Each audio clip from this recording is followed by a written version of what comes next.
વડોદરાના અટલાદરા વિસ્તારમાં આવેલા બ્રહ્માકુમારીઝ સેવા કેન્દ્ર ખાતે એસીપી અશોક કાટકરના નેતૃત્વ હેઠળ વિભાગીય ટ્રેનિંગ મીટિંગ યોજાઈ હતી. આ મીટિંગમાં અટલાદરા, જેપીનગર, ગોત્રી અને અકોટા પોલીસ સ્ટેશનના પીએસઆઈ સહિત આશરે 100 પોલીસ કર્મચારીઓ ઉપસ્થિત રહ્યા હતા. કાર્યક્રમ દરમિયાન સેવા કેન્દ્રના સહનિર્દેશક BK પૂનમ દીદીએ તમામ મહાનુભાવોનું તિલક, સ્મૃતિચિહ્ન અને પ્રસાદથી સ્વાગત કર્યું હતું. સાથે જ ભવિષ્યમાં રાજયોગ તાલીમ કાર્યક્રમો યોજવા માટે આમંત્રણ પણ આપવામાં આવ્યું હતું.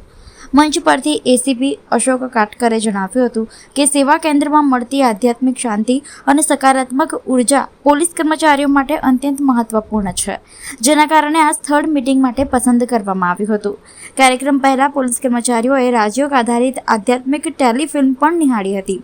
ત્યારબાદ બ્રહ્મકુમાર વિપિનભાઈએ પોતાના સંબોધનમાં પોલીસ કર્મચારીઓને તણાવ અને પડકારોનો સામનો કરવા માટે યોગ અને આધ્યાત્મિકતાને જીવનમાં અપનાવવાનો સંદેશ આપ્યો હતો.